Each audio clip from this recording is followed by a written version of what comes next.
Hello and welcome to Lifetime Uncorked, the show where we break down your favorite made-for-TV movies one bottle at a time. I'm your host, Patrick Serrano, and today we're talking about Vicious Murder. Vicious Murder stars Drew Sidorg, Tremayne Norris, and Stephen Barrington. Riley is a retired model having an affair with a guy named Jesse. Riley has it all: a fancy home, a chauffeur service, and a hot crypto husband named Nathan. The spark is gone, so Riley hooks up with Jesse because he's a creative and passionate artist. Nate is hit with a devastating blow. His company has suffered a staggering loss of $50 million. The crypto stock has plummeted by 400%, and his savings have been wiped out. He's left with nothing, unable to even sell his assets because most of them are leased.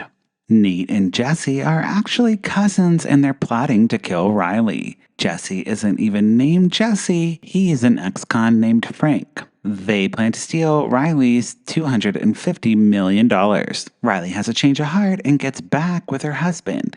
She has been aware of the plot to kill her and wants to stay married for financial reasons. Frank doesn't get the memo about the killing being off and breaks into their home to kill Riley. Nate stops the intruder and Riley calls the police.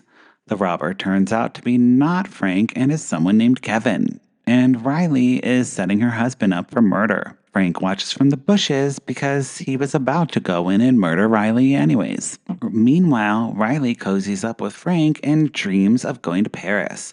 She tells him she needs to act like a grieving widow for a few days until they can escape. They were working together to frame Nate.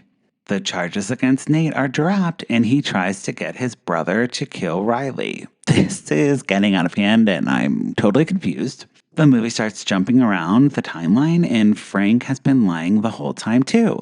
It's so many twists that I have completely lost track of what is what. Frank and Nate are back to working together like they were in the beginning, and Riley is betrayed. Then Nate shoots Frank in cold blood. Riley begs for Nate not to shoot her, but Frank comes back to life and the cousins fight it out. It's all staged though because they eventually shoot Riley to death and Frank and his cousin get away with murder? Oh boy, that was a vicious murder. This should have been called boring murder, confusing murder. I don't really know.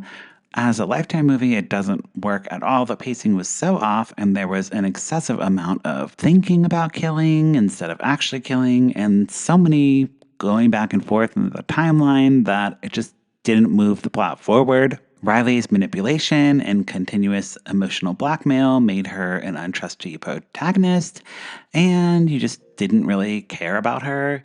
Nate also was just kind of the worst, so whatever. This movie had 2 kills, and I would put a cork in it. That's it for this week. Let me know what you think about the movie in the comment section below, and follow the show at Lifetime Uncorked. You can follow me at Patrick Miguel. Lifetime Uncorked is also a podcast with hundreds of episodes recapping Lifetime movies. Listen wherever you get your podcasts and visit lifetimeuncorked.com for full reviews. If you like this episode, please leave a tip on Ko-fi, buy me a glass of wine, and I'll keep watching Lifetime. That's it for this week. We'll talk to you soon. Bye!